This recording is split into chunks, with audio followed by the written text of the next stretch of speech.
Welcome to the Angels Win podcast with former Angels broadcaster Victor Rojas, featuring Jeff Stoddart and Chuck Richter.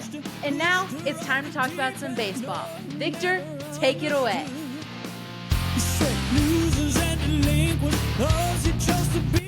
Hello, Angels fans, baseball fans all around the world. My name is Jeff Stoddart. I'm here with Chuck Richter. Victor Rojas not able to join us this weekend again. We had a scheduling snafu. We're recording this on Saturday, September 23rd. There was a disconnect between if we were recording the 23rd or the 24th. So we're rolling, but we have a special guest today. But before we get to him, Chuck, how you doing? Great to have Tim Mead on with us today. Our first special guest of the podcast. Yeah. It's nice to, we were chatting a little bit before we hit record. Now that the season is kind of, just about wound to a halt as we go into the off season. In addition to talking about, potential moves, trades, things that need to happen for the team, we're also going to have some guests on, and we couldn't think of a better person to have as our leadoff for that, batting leadoff than Tim Mead. For most Angels fans, Tim, but for those baseball fans that listen into our podcast and aren't as closely tied to the team, let me do a quick introduction. Tim Mead began his career with the club in 1980 as an intern for the Angels in the Public Relations Department. He was appointed Director of Media Relations in 1985 and was promoted to Assistant Vice President of Media Relations in 1991 before serving as the club's Assistant General Manager from 1994 to 1997. He became the club's Vice President of Communications in 1998 and held that title for more than 20 years. Tim left the Angels in 2019 when he was named the 7th president of the National Baseball Hall of Fame and Museum. Since retiring in 2021, Tim has enjoyed time as a grandpa and attending Metallica concerts, which I'm excited to hear about later in the episode. So, Tim, welcome to the Angels Win podcast. It's great to have you here. Chuck, Jeff, it's great to talk to you, to see you, to kind of reminisce a little bit about how we all, originally met. And, my respect for you and best wishes on the podcast and the success, not only in the first 22 episodes, but hereafter. Thank you so much. Thank you. Chuck, I'm going to kick it over to you. I know that you and Tim have had a long relationship together since you founded Angels Win back in 2004, right? Yeah. Next year's the 20th anniversary. So it's crazy. Yeah. Yeah, and there's a backstory there too, because I first met Tim in a suite party that we had before, well before Angels Win was created. I think it was 1998. And Scott Spezio had a walk-off bomb against Willie Hernandez, I believe it was. Jeff Weaver just completely dominated the Angels that night, pitching for the Tigers. And we had a pretty good crew. I don't know if you remember that, Tim. We had a pretty good group of about 15 to 20 of us that night in the suite. And you had come and came into our suite and spoke to us, and we got to talking, and you're like, here's my email, Chuck, if you have any questions or, about anything with the team or anything. I thought, wow, that's pretty darn cool that, VP of the Angels of Communications gave me his email address. And I sure did use it. So fast forward, after keeping in contact with Tim, from that point forward to 2000, it was 2003. And the Angels were struggling that year after the World Series. I approached Tim in the fall of that year, and I asked him, I said, hey, this is what I'm looking to do. I'm looking to build a website. There isn't really anything out there for the fans, kind of run by the fans. And so I was looking to create a forum and get some writers together and, write about the team. And I kind of showed him kind of a screenshot, if you will, of what it looked like and what I'm looking to do. And he says, yeah, that looks great.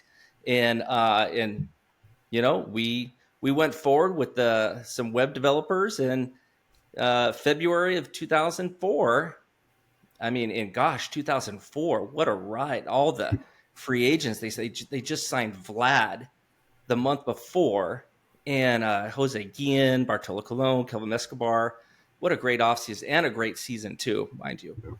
But that was our first season, and with angelswin.com, we launched that year. And that's kind of the backstory of how I met Tim. And along the way, I would say, hey, what do you think about this? Like redesigning the website or articles that we want to do. And he would always give me his feedback, his honest feedback. And gosh, I mean, there's so much more to say.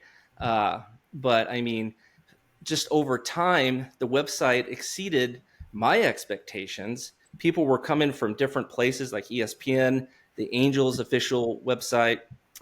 And next thing you know, I asked Tim, I said, hey, I have a group of folks that want to go to spring training and just get rent out a place for dinner.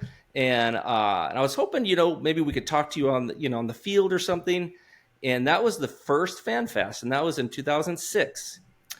And it just a great time. And oh my gosh, Jeff, I'll let you speak to all the other fans. But and then in 2009 at the Summer Fan Fest, Tim, that's when we presented Nick Adenhart's parents with two nice size collage photos in a picture frame. And Tim pulled me aside and said, hey, how would you like to have media access, for tomorrow to, cover, the team for Angels Win. And I was just elated. It was like, I think we were the first fan site / blog to ever be granted media credentials. And I don't think I ever screwed up either, Tim. So I didn't let you down. No. But that's just kind of a short little backstory on how I know Tim and how angelswin.com created and how you've had an input in our website and our success, Tim. Well, I appreciate that, Chuck. I really do. And really, when you were talking about, starting the website and all those things, that was kind of the beginning of my realization of how little technology I knew or understood. So it was fun to watch you develop. But really, truthfully, and I give really a lot of props to the Dodgers in this regard, that I think they initiated working with fan websites. I mean, the media landscape was changing a little bit, and I don't necessarily like that phrase old school, but I really did believe, was raised in the business growing up, that you needed, first of all, we had our policies regarding working for an established media entity, but you also wanted, when you go into a major league clubhouse, there's a professionalism required and involved and expected from the athletes. And it's just not something you can just put a fan or super fan down in without an understanding.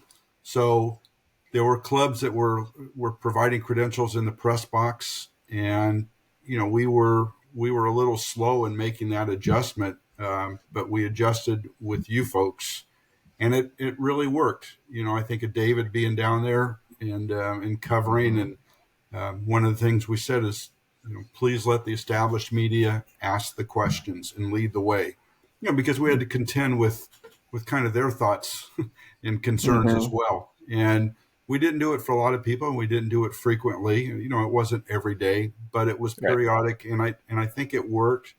And I think there was an education that was shaped from our end, is working for the club, and I think it was an education shaped on your end from what really goes on as well. What does that kind of a transition look like for the organization internally, where there's in our case, I often like to joke about the fact that Angels Win is older than Facebook. We're older than Instagram. We're older than Twitter. Like, we've been around longer than those.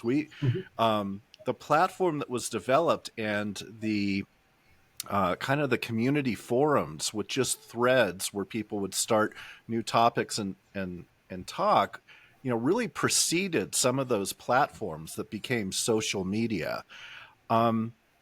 What kind of things does a club go through when deciding what they're going to engage with, either with an outside entity like Angels Win, or how they want to partner with them or develop their own, kind of communications on these different technology platforms themselves? And what does it look like moving into those different things? Well, probably not as complex as you might think. And I would, trying to recall that period of time, Jeff, quite honestly, we had BAM coming in and baseball was evolving with all the technology and the websites and all. But we probably looked at it maybe a little bit naively that, okay, you're going to have fan driven websites, going to look at maybe allowing access to a few, depending on what you learn from them. And then I'm sure there was conversation like, okay, well, they're going to be pro Angel, or they're going to be the Dodgers think they're going to be pro Dodger, or whomever had it. So this is good publicity that might negate, things that were going on in the mainstream media. And quite honestly, if you're going to have credibility to your followers or to the fans, you can't be 100% homer driven, I guess is the right phrase. And I learned pretty quickly with Angels Win is you had an opinion that oftentimes would differ from perhaps things that were going on and seeing it. And I think to the, for you to draw your followers and your members, they are ardent Angel fans or supporters. But you also provided a forum for open and candid discussion and disagreement, amongst each other, amongst what the club was doing, what it was projected to do. And I think that gave it, I think it gave it respect and credibility. And certainly I can't recall specific examples right now, but probably the first few times we saw something that went a little bit different than we may have seen it, it was like, oh, is Pandora's box open? But I think we navigated through those things. And, Chuck, you and I in the early years had conversations and on the phone type conversations, not trying to talk you out of something, but just the realization that this is, they're not accredited members of the press the way the Times or the Register or others were, but they're speaking with an open perspective. And I think that's what you tried to do. And I think amongst yourself, you had to realize, okay, we can't just be that, overzealous fan and critical too, because if you want to portray yourself a little bit as perhaps not a journalist in mainstream media, but someone with an opinion and has access, you have to be a little balanced as well. And I think you really, that was part of your program.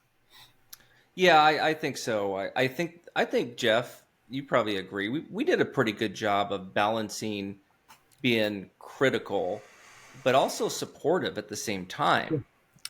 Yes, and absolutely. And also providing, a place where people could express their opinions, even if they're wrong. I mean, and I've been they wrong. Often are. And I've been wrong many times, but at least you can. As fans, it was always good to get things off your chest, right?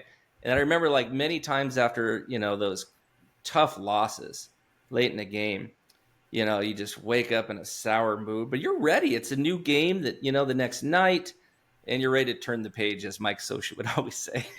Yep. Well, the other thing, too, that you guys brought is you went and talked to our minor league players. Mm-hmm.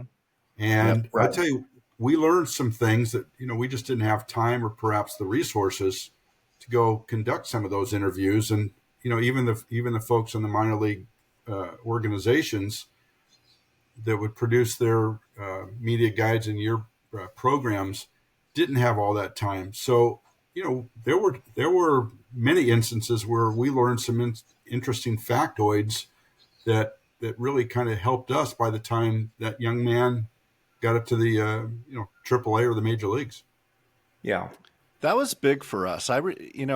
Being involved with the minor leagues, and I don't know if it was just being very astute and looking ahead, or whether it was a happy accident of, you know, that we learned, hey, this actually is, this works, is getting to know minor league players before they moved up, and all of a sudden they're mainstays of the organization. And that happened, I can think of Cole Calhoun as being one of those type of guys where, Mhm. we got to know him and invited him to, a couple of our spring training fan fests where he joined the fans for dinner and spoke before anybody knew who Cole Calhoun was, or that it was spelled with a K, and all of those different details. And now you think about him, and all of a sudden he was one of the main cogs in the wheel for so many years for the team. And I think those players are appreciative. They're appreciative of the families that take care of them in the minor league cities. They're appreciative of publicity, the kind of the non first round draft choices, if you will. But it Sure. also helped a little bit in a strange way of giving them a little bit of exposure and experience in conducting an interview. And, again, it was a little bit different. And each level you go up, that changes. So there was a lot of good that came out of that access that was provided to you as with the minor league players. Sure. I think another, and Chuck, I'll kind of toot your horn a little bit. One of the smart things that Chuck did early on is he put together a kind of a board of directors for Angels Win, of guys that he, saw just from the way that we posted that he knew that he could trust. And as we started to get the media credentials from you, Tim, and invites to go, sit in the press box and interview players, go to press events, and I think we all kind of picked David Saltzer, who's our main senior writer at Angels Win for so many years. And knowing that we can send David into these situations, and he's not going to embarrass us, but more importantly, he's not going to embarrass Tim. And that was always a discussion that we had amongst ourselves is, who's going? Is Tim going to be cool with this? We want to be sure that we stay in Tim's good graces, because you did grant us so much access and, just engaging with us and providing us access to different players, either to interview at the stadium or to come to our events. Well, I appreciate it. I always looked out ultimately for the organization and for you guys, because I know for David going down there, it's intimidating. I mean, Sure. when you talk to major league players, it was also intimidating if you had the other, regular beat writers around wondering, who is this person? Because every time they're talking to somebody, that's less access that writer might have.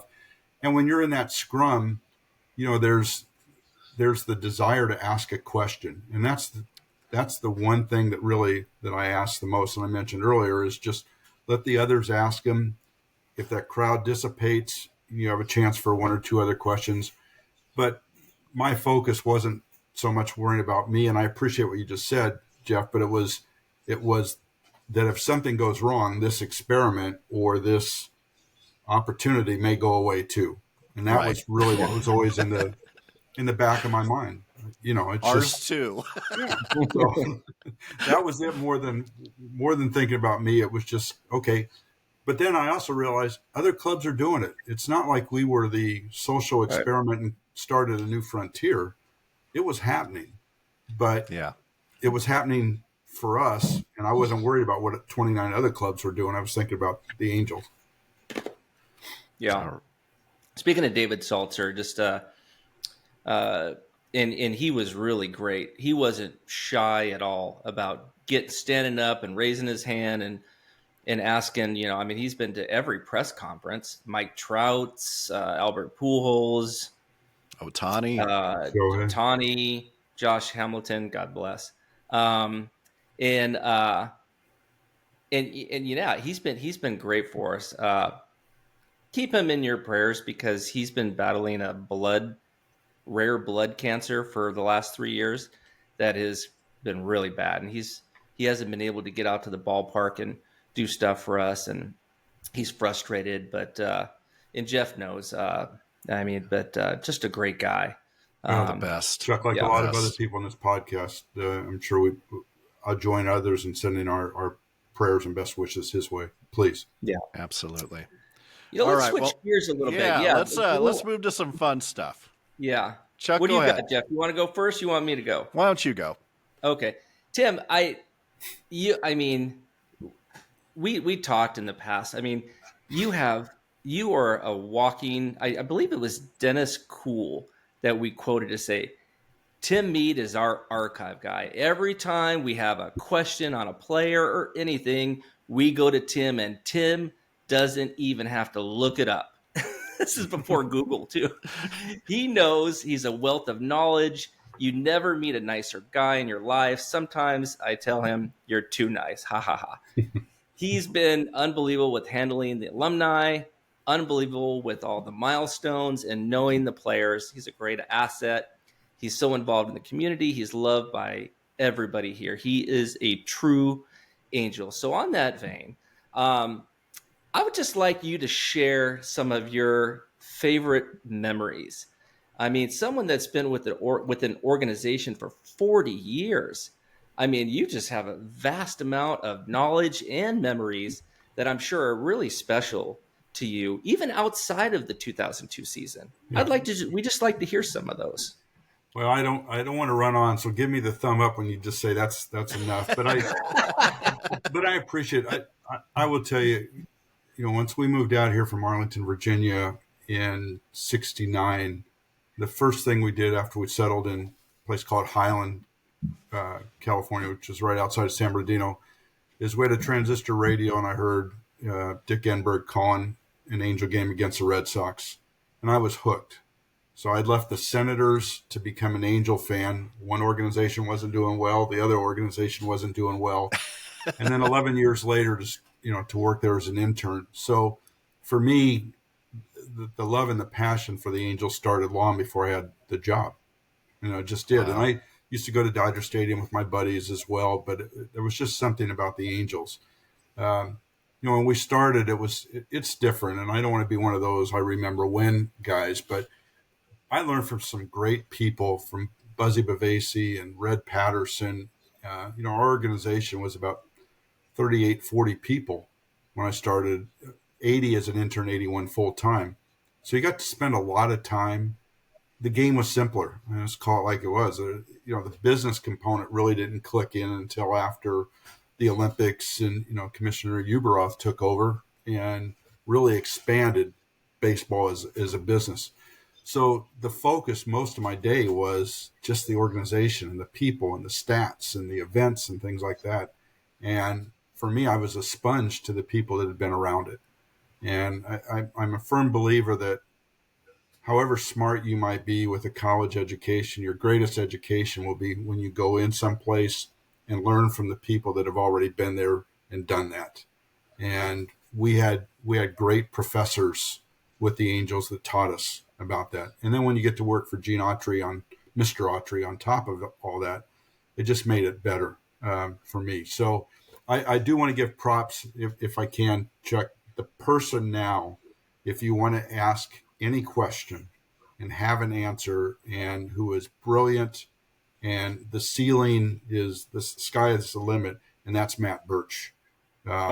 Matty he's absolutely phenomenal. And I hope that every organization needs the person that's invested in the history as much as the present, because the history is part of what makes you, who you are in the organization and the comps and things like that. And, Bobby Knopp and Jim Fregosi were as popular at one point as, anybody else might be today to the Angels at that period of time. And you can't let their contributions dissipate. Okay.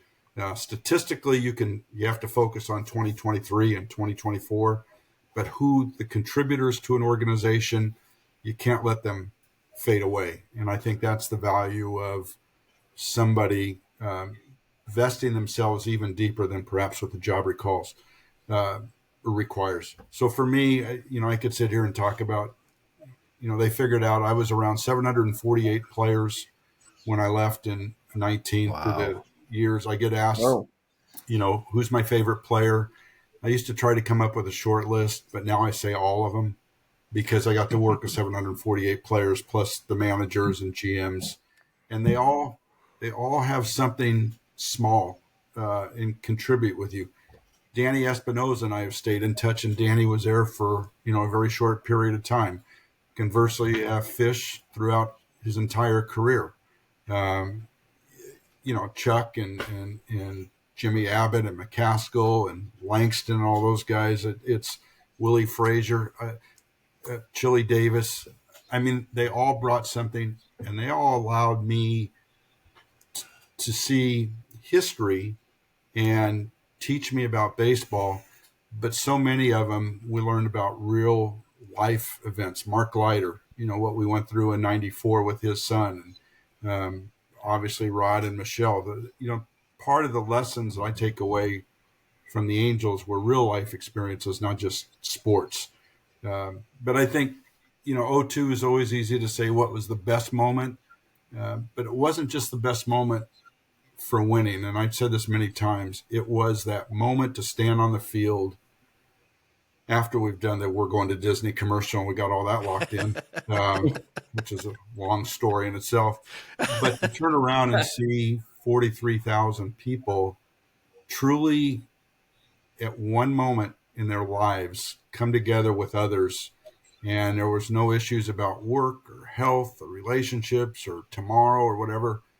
I mean, and aside from the Giants family members that were there, it was euphoria. And, I can remember thinking how many people really have that chance. Now, you can go to an SC football game or a Bruin football game and they'll win and everybody will be excited about it. But when you win a championship, you have a bond with people and the emotion of the moment. And particularly since it took 42 years to get there, it's something you can't describe. And I really can close my eyes, or when I watch the video every now and then, the DVD, and that's my takeaway from it, is the greatest. It's what an organization and a group of players ultimately gave to a community, and a community that didn't just exist in Orange County. You felt it. People, I think Peter Gammons wrote something. He said that there's nothing more special than winning than when winning is unexpected. It was something along those lines. And I thought that's really what '02 was about for us. But as far as the great memories, it's to have worked for 3 owners, all of whom taught me something different. It's to be around, to go to work every day and know you have a chance to be around history on the good side and the bad side. And we were on the bad side of history a few times. But it ultimately, it's to have finished even the 2 years in Cooperstown and say, I never had a job in 42 years. I had a career. I used to say that, and I tell college classes that now. I said, I hope you never have a job in sports. When you're talking to sports management, I said, I hope you have a career. Well, somebody corrected me several years ago and said, you don't have a career. What we have in baseball is a lifestyle. And that's really true. I mean, it's a lifestyle because it pulls other people into it. You're not in charge. I remember Jerry DiPoto talking to me. He had 1 week a year where he felt like he could take a vacation with his family. It was going to be a working vacation, but that's it. And that's how things have transitioned. When I mentioned '84, the Autries would give us 2 weeks off between Christmas and New Year's. Okay. Mm-hmm. It's working now. I mean, It's just a different time. There's so much expected of you, but I guess we'll get into certain specific questions, but I think to have worked for the club you grew up loving was the greatest memory and satisfaction. When I was in Cooperstown for the two wonderful years there, I look back and it just to sit on that stage with the guys that you grew up loving and really help make you fall in love with the game.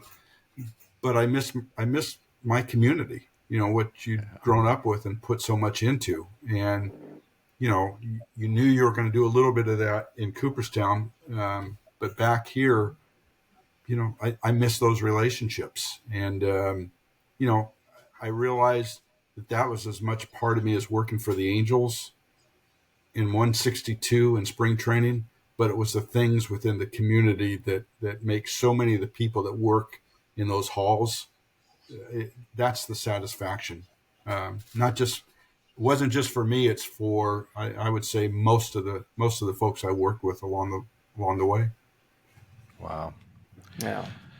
That's awesome. Okay. So you kind of talked about, talking to college students at classes, and I've got a question that I tried to format in a way of not being so Angels specific, but drawing upon your experience in that, because I didn't want it to come across as an indictment on the team. But, we live in an age with social media and everything that, not only baseball teams, but companies and organizations really need to be on top of their communications, because stories move quick with Twitter and other platforms.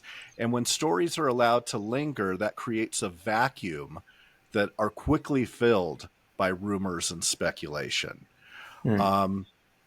So let's say I put, in the interest of not making this a direct indictment on the Angels communications department, what are some best practices that you can share from your time leading the communications and media relations organizations as it relates to getting ahead of stories or getting on top of stories when they break? Well, Jeff, that's a great question. And that's certainly applicable in sports. It's applicable in Washington, D.C., Sacramento, wherever. It's social media has changed the world. So getting out in front of, we used to use the word be proactive. Okay. Well, that's a nice thought. Okay. The word spin, I don't like the word spin. I never Right. use spin. To me, there's a certain implication, and this is just my own opinion, of there's something nefarious about it, or like you're trying to make something work. And there's a lot of positive spin, and that's legit. But there are more channels and layers. So like when Disney owned us for those 7 years, if things used to happen, to your point, that you see somebody go down in a game, well, you can't wait till the next day. My eyes saw the person go down. Well, Right. we went through a couple situations with Disney where, okay, you need to contact the Disney corporate communications person, and we'll formulate a statement or whatever, and we'll get back. Well, those folks may have gone home. They may not be reachable. In sports, it's kind of a little bit more than real time. And I'll just say, if Company X has something going on, there's not that outcry because their business isn't taking place in real time where people are watching and listening to what's going on. So, and again, I know people can give you 1,000 examples contrary to what I just said, but sports is measured against real time, unlike almost anything else that goes on. Yeah. But there are, the night of the bus crash in '92. Okay, I've got a helicopter circulating. Cell phones have just come out, so I've got a walkie-talkie cell phone, and you're calling. Well, everybody can see the bus crash is over, has happened. There's ambulances, everything's going on. But I had to call the families first. I think that's well before HIPAA. There has to be a process, regardless of Jeff and Chuck's desire to know what's going on. There are Right. things that have to happen first that involve people.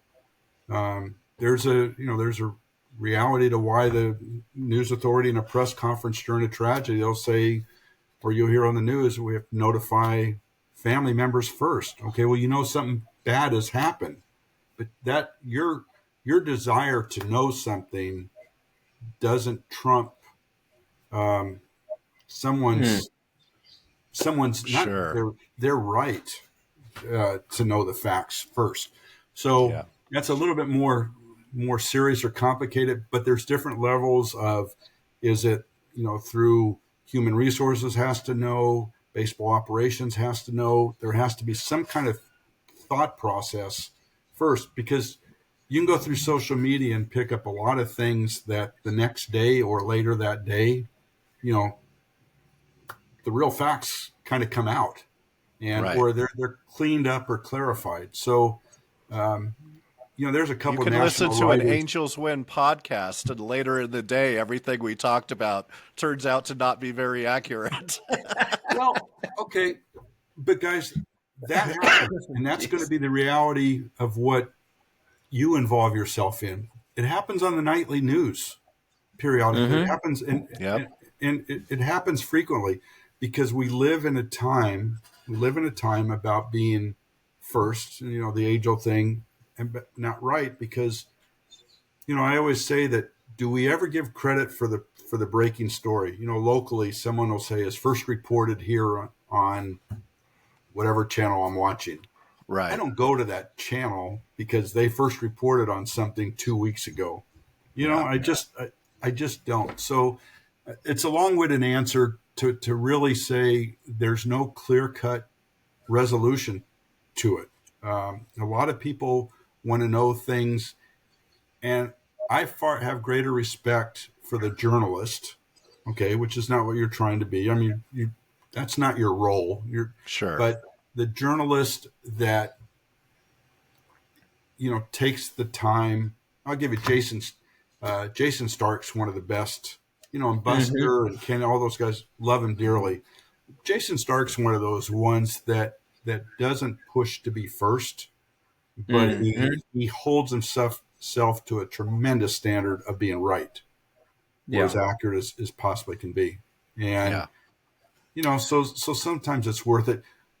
I heard about your podcast, but part of that's responding to the period of time and not knowing everything. And I think I know what you're alluding to. So I hope I answered that question. But it's You not did. just in Thank sports, you. man. It's just it's in news. It's in our society. It's your group of people that you may have a thread. Go back and look at threads and see how much misinformation Sure. was given just in a personal thing. Yeah. And Chuck, if I could real quick, to your point, Tim, I think, when we recorded the podcast, as much as we said throughout the episode, we don't know. This could be happening, or it could be something completely different. We would repeat that at different stages through the episode, but all people hear are the nugget, are the things in between that. Right. And it's, this is happening. You guys said this. And it's like, well, we said that, but before we said that, we said this may or may not be accurate, but here's some, situations that could be occurring right now. Okay, but you threw it out, Jeff. I mean, yes, look, indeed, you threw it out there, and if that doesn't if that escapes people's memory, okay, that's all you can do. But the one thing, and I do know, like, Shohei and things that you hear afterwards, what we all have to take a step back and remember, like, I'll watch a newscast, regardless of what channel it is, and the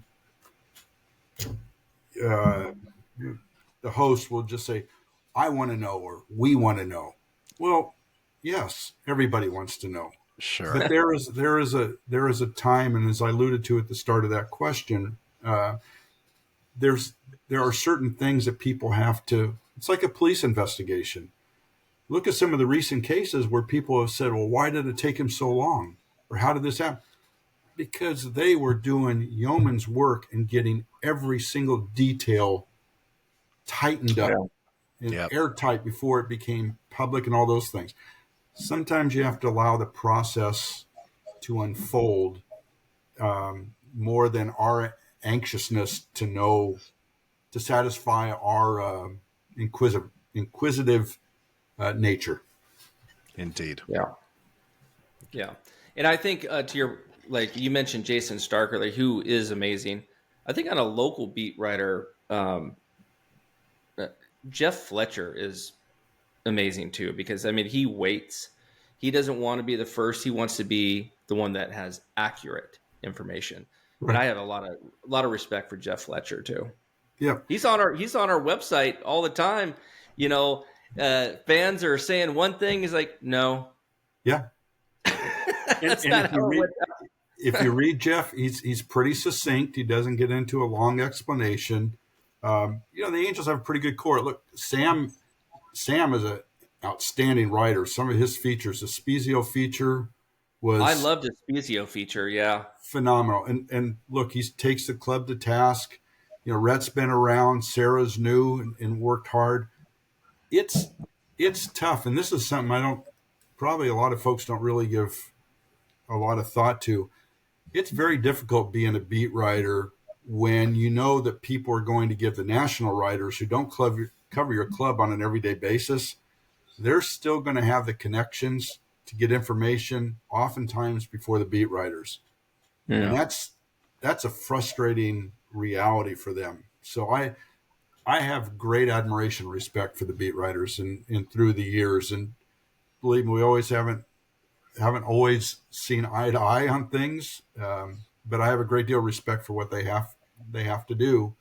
I learned early on from the Mark Wickers and some of the great columnists from years ago. The great columnist that takes on a club or writes that hard column, they generally will do it during a homestand, and they will be at the ballpark the next day.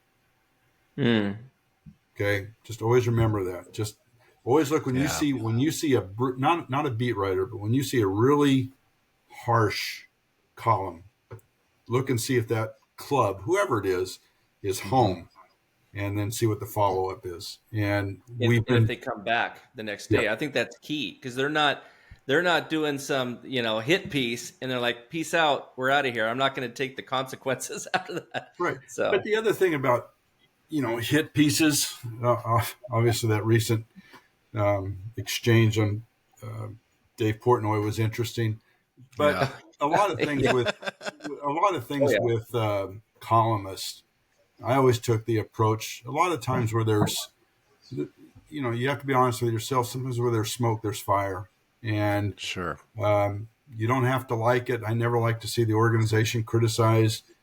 If there was a fact wrong, you'd call the columnist and say, hey, appreciate the story. It's hard to read, but then you'd point out if there was something factually incorrect for the future. And sometimes along the way, and I'll tell you, TJ Simers was one of them. TJ would give you a heads up of what's coming. I mean, he'd let you know, or you knew before he left, and I respect cover. Yeah. Yeah. So,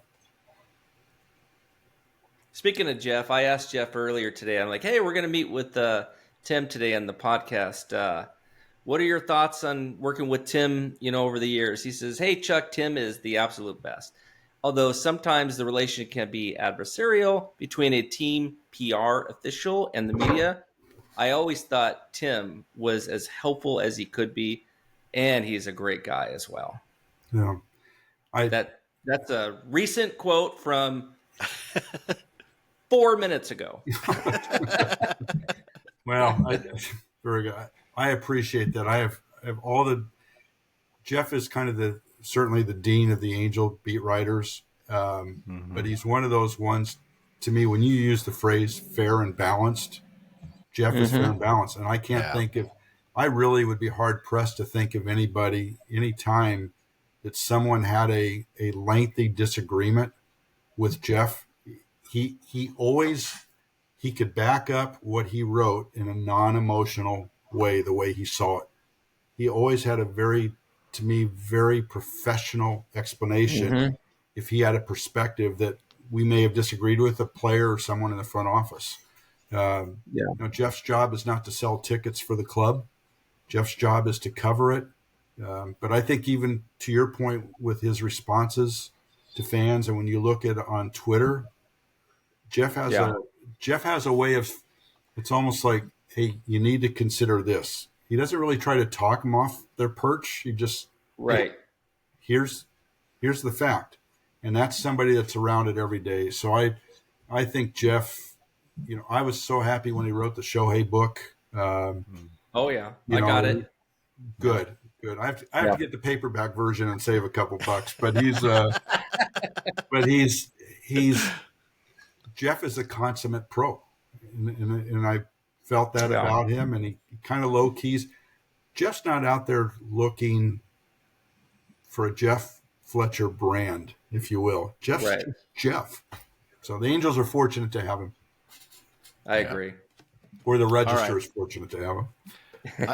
I got a fun Angels, non-baseball Angels thing for you. So one of my favorite non-baseball Angels memories is when Geddy Lee and Alex Lifeson from Rush came to the ballpark, got their Angels jerseys, took batting practice. In fact, I think you have a picture of the three of you on your Instagram page in that. Can you tell us a little bit about how that unfolded, transpired, and some other maybe fun, VIP things like that of famous people that came to the ballpark and to interact with the team, or maybe during spring training or something like that? Well, one of the credit for the musical celebs that came to the ballpark should be given to Mark Langston, because Langer's love of music was phenomenal. So he established a relationship initially with Geddy and Alex, and then when Rush would come in, we'd always have a handful of guys that would be able to go to the concert. We had, in fact, Mike Butcher, Dee Sarcina, and I had gone to the final Rush concert at the Forum. Oh, wow. And Neil was going through what he was going through health-wise, and they didn't have a European part of that tour. So we actually saw the final concert. But they had an off day, I think, before, either the day before or the day after playing Irvine. And, our managers were pretty good. We didn't have kind of all the rules and regulations we do now in the game.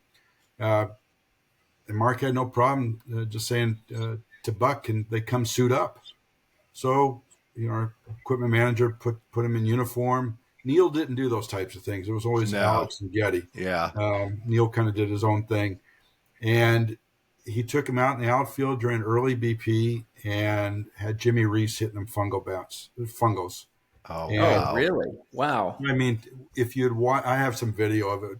When you watch the interaction with Jimmy Reese at that age, in his 80s, mid-80s, and working with those guys, it was incredible. And then when they got in the cage, and they loved it, because one of the things you is that musicians and athletes know what it's like to stand in front of a crowd and on stage. Yeah. And they wonder about each other's emotions. So they can talk a language and share that some of us will never understand.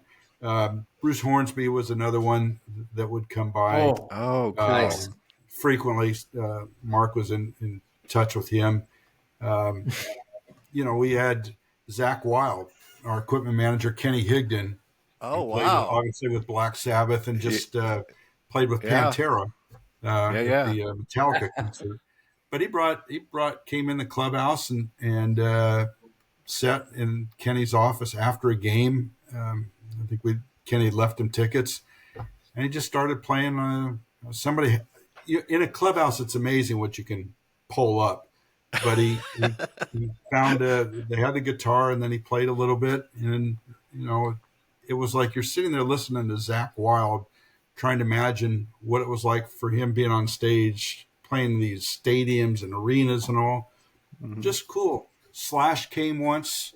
And was awesome. We had him behind the dugout in the club seats and glasses and everything. And one thing about Orange County, and I may be very off in this, but there seems to be a certain respect for when we had, celebrities come. Mm-hmm. They're not always all in suites, And Slash was there with I think it was his son at the time and somebody else's publicist. We had behind the dugout, had the glasses on. I mean, each Slash, it's tough to miss, Yeah. was as gracious and kind as could be. He's just really just a nice guy. And I think that's one thing you learn about being around. The average fan would look at baseball players as celebrities, but realize they have to pump gas in their car. They have to go to the market. They have to do things. We get to be exposed to them and see them as people. And I've said this many times. I won't look at the players and judge them as players. I look at them as people. So when we get to meet other people, you just realize, fate or circumstances allowed them to become historical figures or entertainers or whatever. I think one of the many cool things that we did was we had a trip we went to Philadelphia and then took the train into DC. It was on a Sunday, and players were just stoked about taking the train because they heard the stories of the old days. And we get there and we met a friend earlier. His name's Kevin Sullivan, was director of communications for the White House. So on a Sunday night when it's shut down, we took the bus after we arrived at the train station and went to the White House and went inside on a rainy, sunny night. And he had people from his staff come in, and the snipers just happened to come down from the roof and all was black and all. And got one of those tours of the White House, which was great for folks. And obviously we were there in 2003 in the Rose Garden, and then President Bush took us in the Oval Office. That was good. But I also recall times it's fun to watch players respond to celebrities. When Tom Selleck was working out for Mr. Baseball, he had a couple days with us. And we had him dressing in the corner as we did Kevin Costner for a game. And to watch the players go to them and get autographs was fun. Because players always, being asked. And then either 91 or 92 on July 4th, a dear friend handled Muhammad Ali, a gentleman named Harlan Werner and Mike Speakman. And he came in, it was 91, 92, because Parker was there. Dave Parker was with us. And he came in all dressed up to the nines and ended up sitting with Mr. Autry, Mr. and Mrs. Autry in the game. But to watch Parker and Winfield see Muhammad Ali and refer to him as the champ and see all the players, kind of the eyes get big. They're fans too. Oh, yeah. The games in the history and the thousands of games, there are so many magic moments, but to watch the interaction with people, still the greatest thing, those are celebrities, but the greatest celebrities that we were ever around always will be the kids to me that would come from Chalk or St. Joe's that had chemo, radiation treatments, that would meet with the players. Trouty led the way so many times. Albert was great with them. But to see the smiles on their faces and to see the interaction with the players and staff and trying to take care of them, those were the real special moments. Yeah. Wow. That's awesome. That is awesome. Wow. Tim, let me ask you, Angels fans have had a hard time over the past. What has it been? Here it comes. Here we go. Over the last, what has it been, Jeff? 9 years or 10 years? It's going on 10 years. Yeah. Right. So 9 years. So 2014 was the last. And I'll say that Jeff and I have been around long enough to see the ebbs and flows, the ups and downs. We're still fans. There's rebuilding. There's retooling. There's, spending a lot in free agency. It doesn't work out. There's a lot of that. And then there's times in 2002 where start off 6-14 and everybody's asking for Mike Scioscia's head to be fired and, rioting. and it's we've been through all that, but what would you tell fans after 40 years in this organization, and even in the organization, even before the organization, when you were a fan, about how they can approach the future with maybe Ohtani, maybe not, and where the Angels are going, and talk them off the ledge, Tim. Well, I appreciate. I never had a year where we had the pitchforks at the stadium, but there were times. Look, there's nothing that I can say that would placate or pacify, and I don't want to give a PR answer to people, because now that I'm no longer there, I'm right up there with the rest of them and the rest of you as their biggest fans. I mean, I am. I don't like to see the Angels struggle. I don't like to see them criticize. It's hard, all those things. But the reality of it is you're doing this podcast and you've been fans for this long because you care. And part of the frustration goes along with it. You know, if people think about 01, just for example, we were 41 games out of first. Yeah. Okay. The Mariners won 116 games. There is very few people, if they're honest with themselves, would have said, wow, 2002, this is our year. Okay. No, I mean, I haven't run into one yet who would be honest about it. Right. Okay. So it changed. Now, the reality to that is you had Gloss and Erstead and Salmon and Anderson and Percival and Benji. You know, we had a core there. Right. The other reality of it is in 1999, if people go back who've been fans that long, probably felt very hopeless about what's happening to the organization. You know, we lost a manager, a general manager, a farm director, a scouting director. You know, there was a call in November, late October and November, that we were going to acquire Mike Piazza from the Dodgers. And I remember telling somebody, I said, we don't have anybody in place in our executive team to make those decisions right now. That's not going to happen. I mean, that's almost how barren we really were. 3 years later, on October 27th, we were world champions. So, wow. I mean, that's how quick it can all flip. The Baltimore Orioles, if you'd said 2 years ago, and I'm not trying to pass the buck here, it's frustrating, but yeah, you have to, whatever is going to happen with Shohei, and I'm going to stand the ground of hoping he's back as much as everybody else is. You're going to move on in one way or the other, because if Shohei signs, you're going to say, okay, what's going to be around him? I mean, I watched that game last night. You know, it's frustrating with the 10 walks and all the other things, but boy, you look and you see some signs of some young players, and you have to have the core. And for everything you want to talk about with O2, you don't talk about free agency in terms of the O2 club. You have to have a core. And we can debate the past, but we have in signings and all those things. Look, we put on that press conference today that Josh and Mike and Albert were sitting at that table in spring training. I can remember standing back and saying, man, if it all clicks, wow. Well, it never clicked. Okay. Right. But we have to look to the future. And I think that it's a run like we're in right now, and I'll say but a run like we're in, or stretch like we're in right now, is what made O2 so phenomenally special, because it had been 16 years between postseason and, really that's when credibility was established. There has to be, you're looking for stability and continuity. So it's not just the players. It's, you're going to look at Shohei. You want Trouty to get healthy. It's going to happen with Rendon. But the organization as an entity is so much bigger. It's what's going on with the kids in the Dominican, your international drafting, all these things that you guys talk about, but it all has to be on the same page.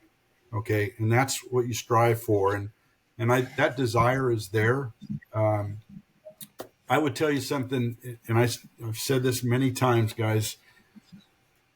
Mike Scioscia, when he came in 99, we used to have to write called a prospectus and talk about, what was going to happen the next year. Okay. Project out. So in ours going into 2000, we used the word compete. We hope to compete with blah, blah, blah. And Soch took a look at that and he said, Tim, I wasn't around here for 99. I know you guys have to put this out. It's PR, but he goes, I don't rarely use the word compete. I use the word contend, because contending is expectation. It's not good enough to compete, and we're not going to be satisfied if we don't compete, and we're going to feel like we failed if we don't contend. Yeah. And that's where the organization really arrived. He changed the mindset of the front office. He changed the mindset down on the field. Okay. I will tell you that the organization feels the same way now. I mean, you can talk about injuries. You can talk about things not working out. If they don't play game 163, they feel like they failed, and that drives them.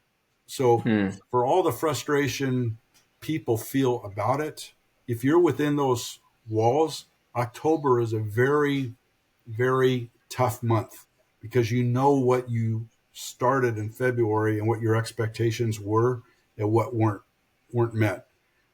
But at the same time, you have to learn from some of those things. But if you spend too much time looking at that past, you're shortchanging yourself for building for the future. And they've had their eyes now on 24, and it gets kind of back to the question you asked earlier about information and going out. We're never going to know, even if you have contacts or friends inside, we're never going to know all the discussions and what's going on in the preparatory plans. But I would say this very confidently, and a lot of people disagree. They know what has to be done, and now they have to get to that point. And whether it's hard decisions, easy decisions, tough decisions, whatever, they're going to have to be made and move forward, because this is as good a fan base as there is. And I will always argue that, and I will tell people to go back and watch the DVDs of 2002, and from start to finish, in every one of the home games on every one of those 3 series, the fans never stopped. Yep. Never stopped, including being down 5-0 in game 6 and 7th inning. And you watch postseason this year and listen to how many ballparks, even if the club's winning or it's tied or whatever, it's just kind of quiet. It's not real loud. This community, the Southern California community, wants this club to succeed. And I think because of the emotions that are out there right now, that's also a good thing, because I rather people not be apathetic to the club. Yeah. I rather them be emotional and with expectations than not care. Yep. Great point. Tim, we're a little over an hour. Do you have time for a couple more questions from both of us? Certainly. You're paying me $1,000 an hour. Of course I have time. Wow. Sorry about that, Chuck. I need a raise. Goodness. No, I'd love to. I'd love to. Great. So I've got one. One of the things that I noticed as a young fan, in my high school and early 20s, is looking up at the retired numbers that the Angels had. And it felt like if you had a legacy name, whether you did a lot with the team or not, we were going to retire your number. Yeah. And then there became a point, maybe mid 80s to late 80s, where that spigot just shut off hard. And there's been a lot of talk about players that maybe should have their numbers retired. And, some of the names that are obviously thrown out there is Tim Salmon. When you talk about Tim Salmon, you need to start talking about Garrett Anderson and, a whole host of others. This year, the Angels had their first player that was inducted into the Hall of Fame with an Angels cap on their bust or on their plaque, in Vladimir Guerrero with number 27. Well, that's going to be a challenge in about, 10 to 15 years when Mike Trout is done with his career. And, there's obviously precedent for retiring numbers twice, but can you give us some insight behind the scenes of what those discussions look like? What are the discussions even had? Is there a policy that's been put in place of, these are the criteria that we now have for when we even entertain or start having the discussions about retiring numbers? Well, it's a great question, Jeff. And some people that watch this podcast had reached out to me several times about that topic.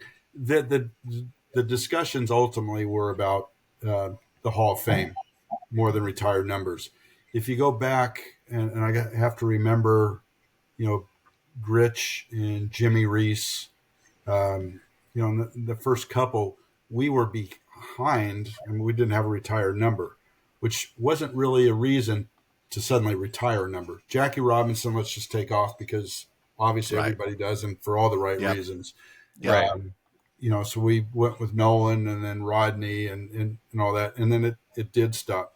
My predecessor and dear friend, my predecessor at the Hall of Fame, Jeff Idelson, and dear friend, when I talked to him about retired numbers years ago, he said there's a reason why we have a 5-year wait for eligibility to be voted on.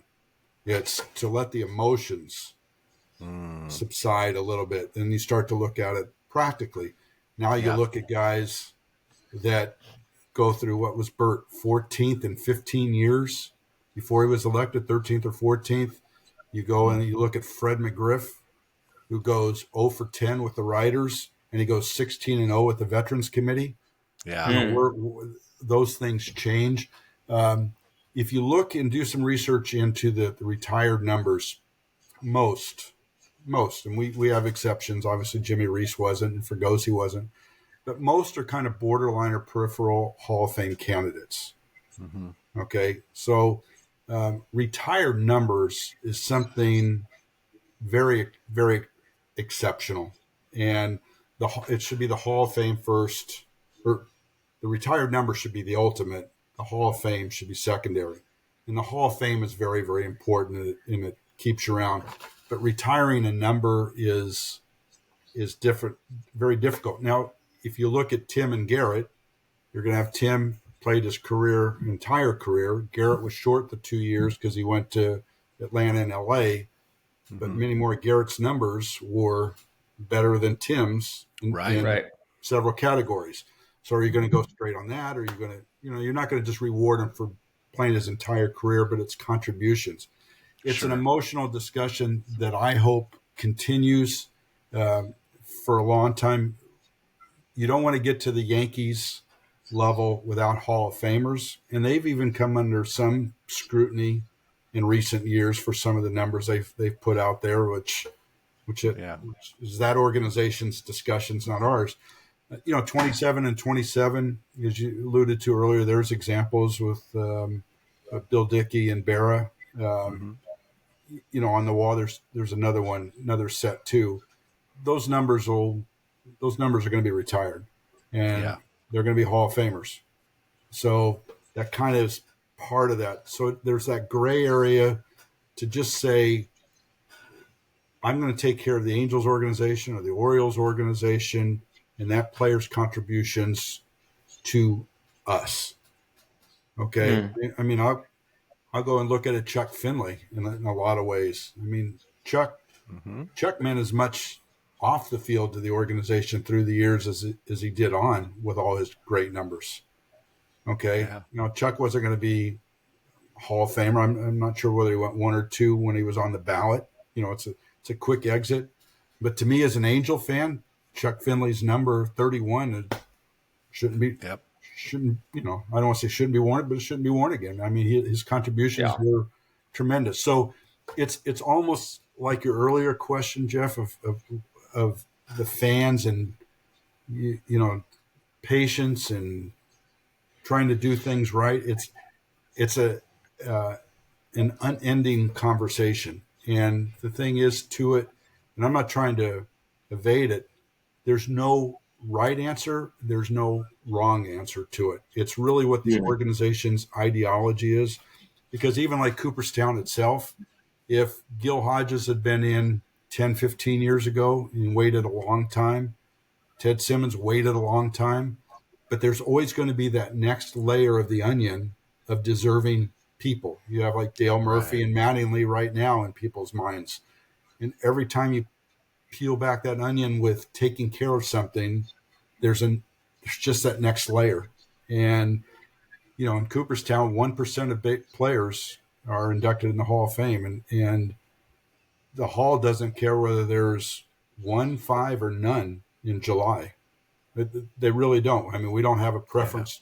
We didn't have a preference to say, oh boy, we don't have anybody this year, or someone who's alive, or the writers didn't elect.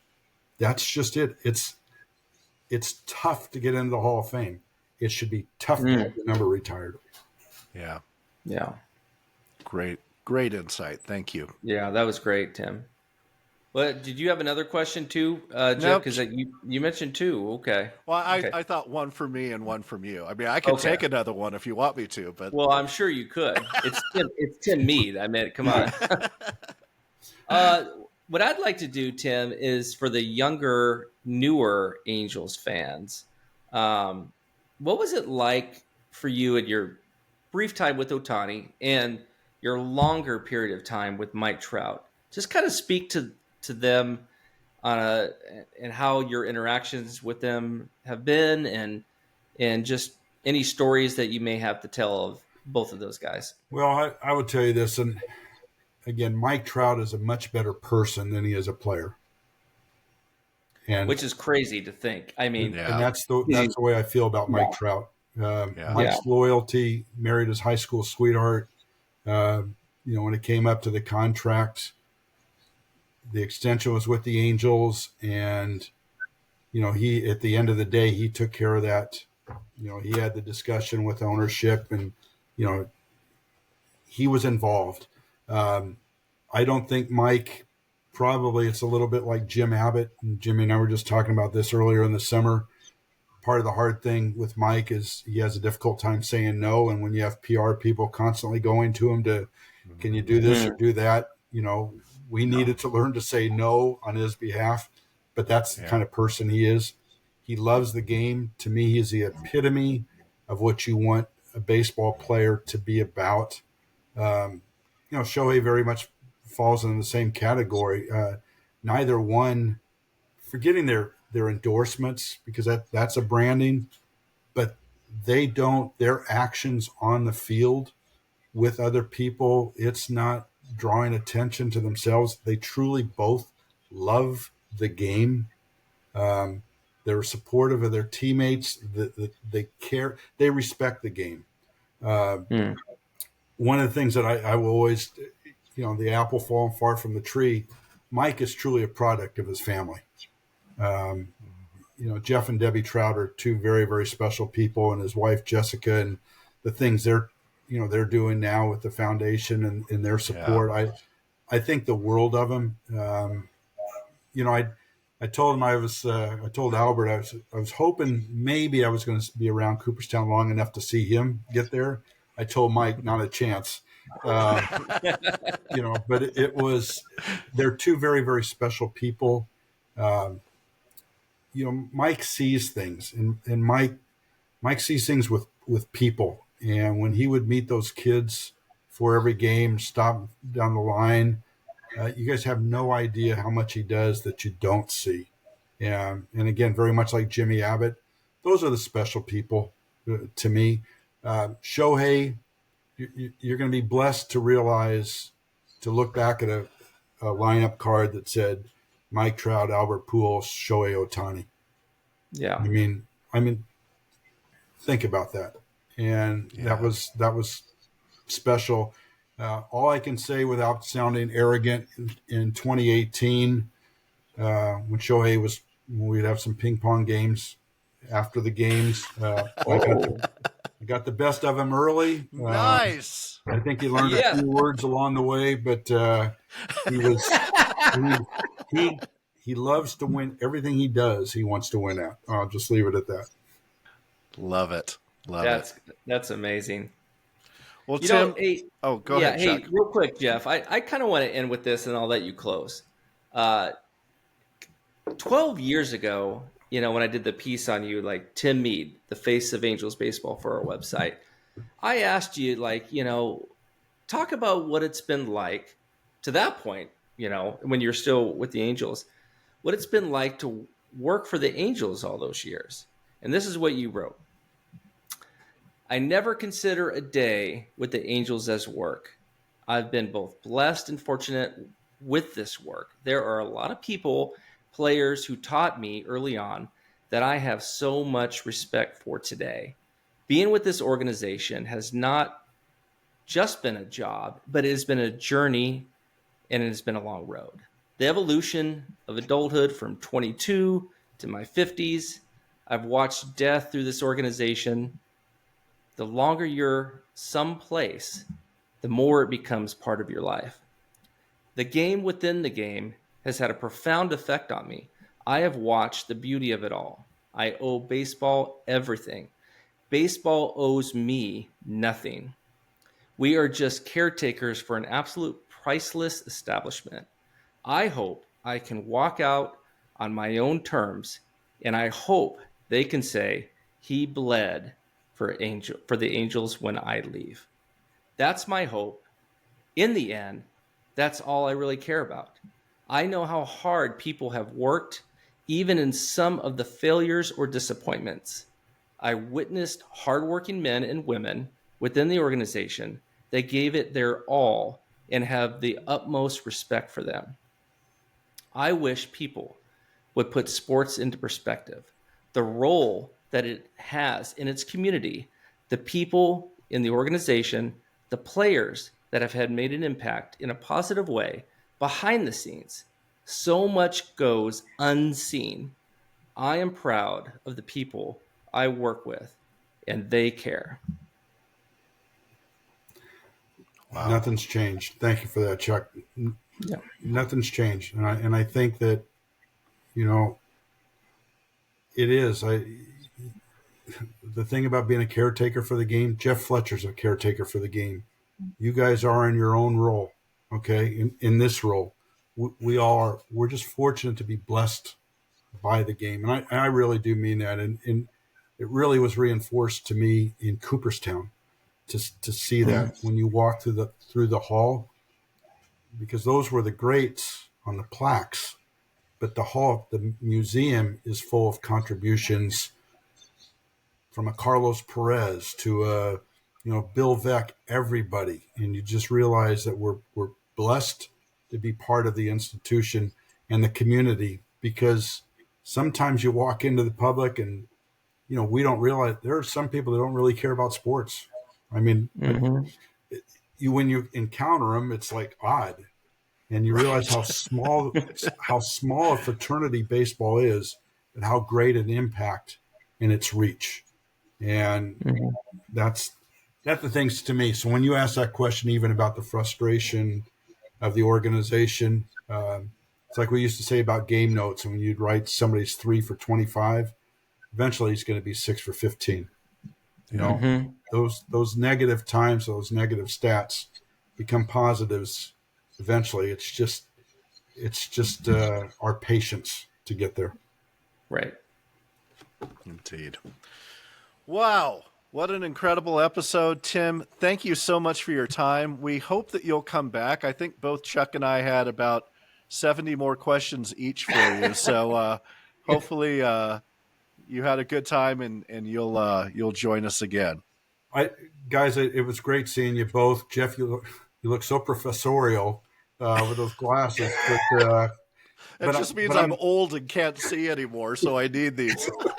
Can I see that shirt, Jeff? Let's see that shirt for a second. Yeah, this is my Kiss Angels Dress to Kill shirt, which now matches the album that I have over here. So, Tim, nice. You can't. That was my band growing up, Jeff. Me too. One of the things that I do is every episode I've got I've got different albums that I have positions back. So I have a Rush one over here because I knew I had that Rush question for you, and I had to match my album to the shirt. So outstanding. We'll talk Metallica next time. That's right. Good. That's right. It's a good reason to have you back. Perfect, guys. There's 100 good reasons to have you back. Okay. Oh yeah. Everyone, thanks for listening. For Chuck Richter, I am Jeff Stoddart. We thank Tim Mead, and we will talk to you next week.